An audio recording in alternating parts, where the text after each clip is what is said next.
Today we're diving into a really insightful and honestly pretty sobering conversation with the legendary investor Ray Dalio.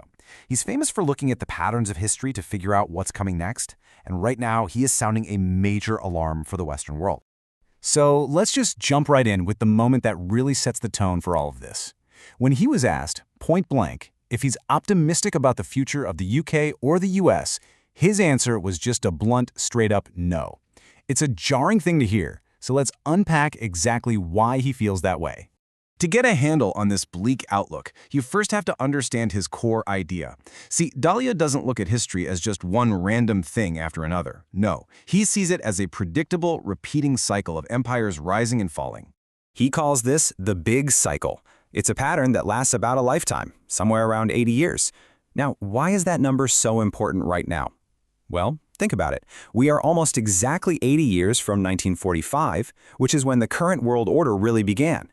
Dalio's point is that all the classic signs of a massive shift are happening as we speak.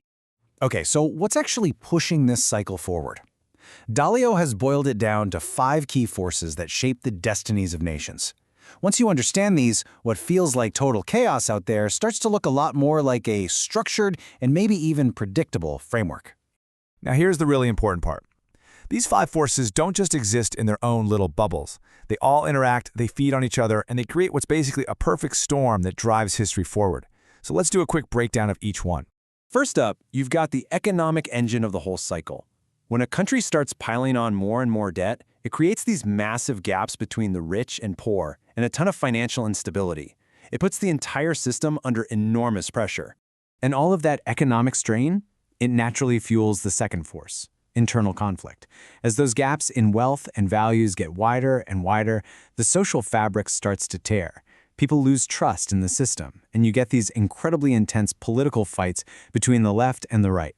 And you know, when a country is fighting with itself on the inside, that weakness starts to show on the global stage. As the top dog begins to stumble, you always have a rising power there to challenge it.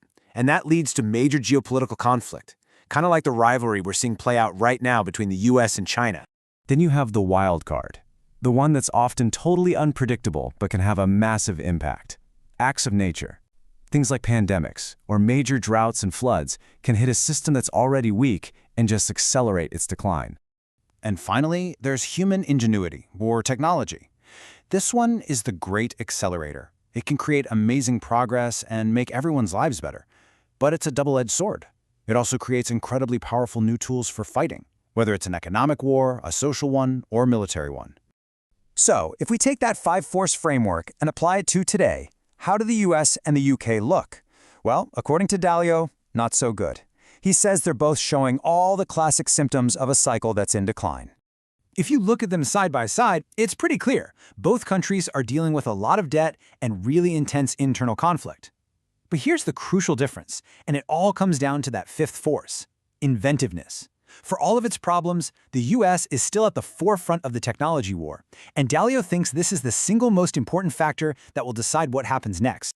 Let's be really clear about what he's saying here. For Dalio, the race in technology isn't just one piece of the global power struggle, it is the whole thing. He's arguing that whichever nation dominates AI and other new innovations won't just win a single battle. They'll win the power to set the rules for the entire next world order. Okay, I know this all sounds pretty alarming, right? But Dalio insists that just being concerned isn't the point. The real question is, what should you as an individual do to navigate a time of such massive change and uncertainty? To explain his advice, he uses this simple but really powerful old Chinese saying. You see, when times are dangerous, a rabbit survives because it has more than one escape route. And for us, for people, that means building options and flexibility into our own lives. So, what are your 3 holes? Well, first, have locational flexibility, the option to move if things get bad where you are. Second, build up your financial strength so you have a solid foundation to stand on. And third, and this is a big one, arm yourself with knowledge. Understand what's happening so you can see what's coming and make much smarter decisions. But you know, it's not all about strategy. Dalio also shares the core principles that helped him succeed in his own life. And these aren't just for investing. They're really about a powerful way to face any challenge that comes your way. It all boils down to this incredibly simple yet profound formula. He believes our best lessons don't come from our successes, they come from our painful failures. But, and this is a huge but, only if we have the courage to actually reflect on them and figure out how reality really works. And trust me, this is not just some abstract theory for him. This principle was forged in a moment of absolute failure, when he made a huge bet on the market and was so wrong that he went completely broke. He literally had to borrow money from his dad just to pay family bills.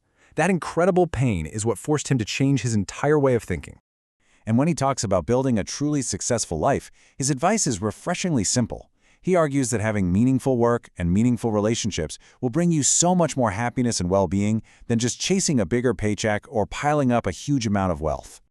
So, at the end of the day, Dalio's framework isn't really a prediction of doom. It's more like a map of history that shows us the landscape ahead. It points out the dangers, for sure, but it also shows you the forces you can use to your advantage. And it leaves all of us with one final big question. How will you choose to navigate it?